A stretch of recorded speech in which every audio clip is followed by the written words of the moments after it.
So yun, good morning mga paps, mga padyak. Meron tayo ngayon last stock, last batch ng Santur Durolax. Ayan.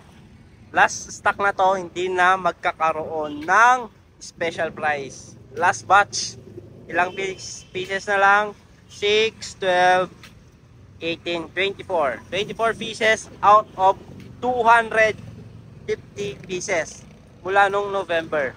Yan, mula nung November, yung kinuha natin na 250, ayan, last stock na to. Yan, sa mga mag-avail, ma-avail nyo pa to ng 14,500. Yan, pag naubos to, pasensyahan na tayo, hindi na kayo makaka-avail ng 14,500. Balik na sa normal price niya na 23,000. Last stock, wala na. Nakalagay, made in Taiwan. Available na lang na kulay, wala nang matte color, glossy black na lang available. Yan. Glossy black, Durolax 36, 170 travel lahat. Last stock. Siyempre, meron pa rin siyang kasamang fender na napaka-pogi. Santur Durolax manual. Yan.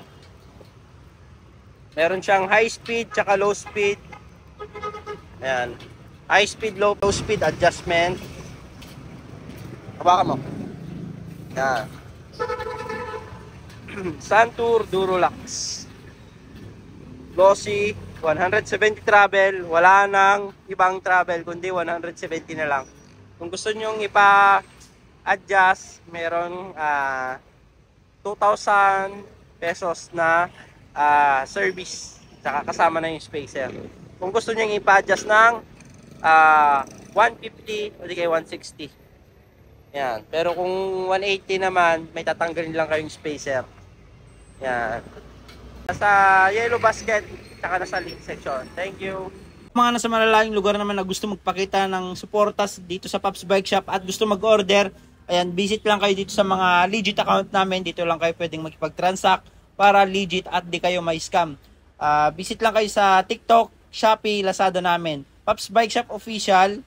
Ayan, ito yung mga legit account namin. Jason Bike Parts. Bikers Need. Thank you mga Pops, mga Padjak. Ayan, dito na kayo makipag-transact at mag-order. Thank you.